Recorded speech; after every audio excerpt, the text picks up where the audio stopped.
Hi friends, இன்றைக்கி நம்ம green மூண்டால் வச்சு ஒரு ரெசிபி பண்ண போகிறோம். அது எப்படின்னு பார்க்கலாம். பாருங்கள், இந்த மாதிரி நல்லா பச்சை பயிரை நைட்டே ஊற போட்டுக்கோங்க. இந்த மாதிரி எடுத்து வச்சுக்கோங்க. அப்புறம் பட்டை 4 துண்டு பட்டை எடுத்துக்கோங்க. ஜீரகம், இது வந்து காட்டன் கிளாத்து. மிளகு 1 ஸ்பூன் சேர்த்துக்கோங்க. சோம்பு ஒரு 5-6 கிராம்பு சேர்த்துக்கோங்க. இதை நல்லா இப்படி கட்டிக்கோங்க.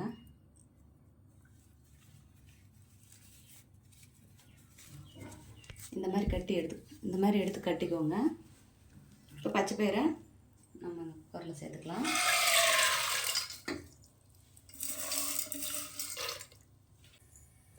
இந்த பச்சை பயிரை சேர்த்துக்கிட்டோம் இல்லைங்களா, அதில் நம்ம இந்த கட்டி வச்ச பட்டை, கிராம்பு, சோம்பு அதெல்லாம் சேர்த்துக்கலாம்.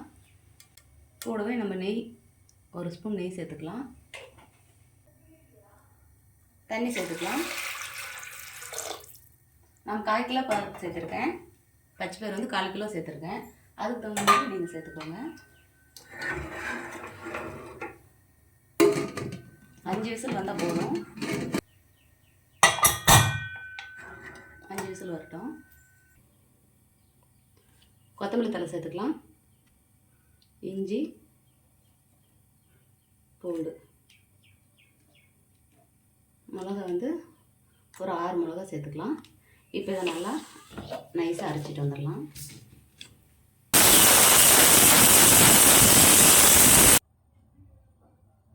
எண்ணெய் சேர்த்துக்கலாம். கூடவே நெய் சேர்த்துக்கலாம்.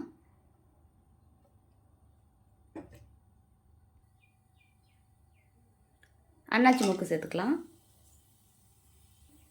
அன்னாச்சி மூக்கு போட்டாச்சு. பொடி பொடியாக பெரிய வெங்காயத்தை கட் பண்ணி வச்சுருக்கேன், சேர்த்துக்கலாம்.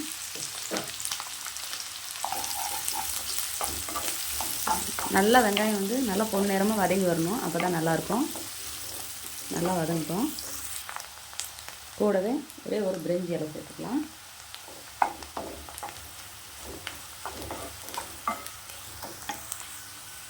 இஞ்சி பூண்டு பேஸ்ட்டு சேர்த்துக்கலாம்.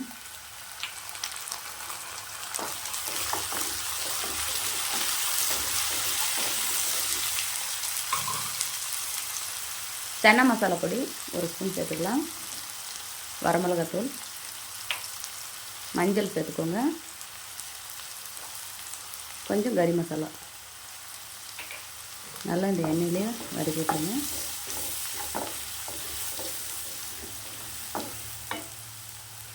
உப்பு நான் பச்சை பயிரில் சேர்க்கல, இதில் சேர்த்துக்கிறேன்.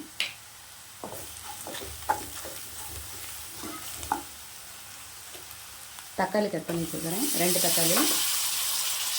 தக்காளி சேர்த்துக்கோங்க. இப்போ நான் வந்து 250 கிராம் பருப்பு சேர்த்துருக்கேன். பச்சை பயிறு அதுக்கு தகுந்தது தான் நான் சேர்த்துருக்கேன். இப்போ நீங்கள் 100 கிராம் சேர்த்துக்கிட்டிங்க அப்படின்னா அதுக்கு தகுந்த மாதிரி நீங்கள் போட்டுக்கோங்க. கூட குறைச்சி சேர்த்துக்கோங்க. எதுக்கு எவ்வளோ தேவையோ அவ்வளோ போட்டுக்கோங்க.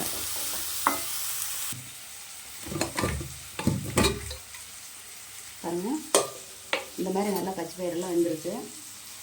இப்போ நம்ம இந்த முடிச்சு போட்டு வச்சோம் இல்லையா, பட்டை, கிராம்பு, சோம்பெல்லாம் அதெல்லாம் எடுத்து தனியாக வச்சுக்கலாம். நம்ம வந்து இப்போ கடை போகிறதில்ல, சும்மா இப்படி ஒரு 4 திருப்பு போட்டுனா போதும். நம்ம அப்படியே தான் சேர்க்க போகிறோம்.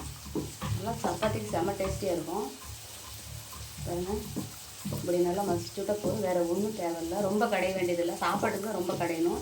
இதுக்கு வந்து ரொம்ப கடைய வேண்டியதில்லை, போதும்.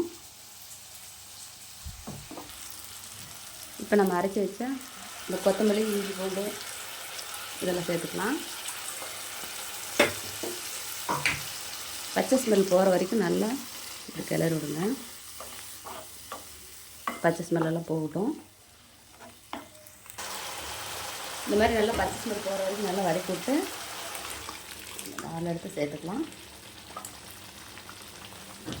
நம்ம தண்ணி சேர்க்க போகிறதில்ல. நல்லா கலந்து விட்டுக்கோங்க.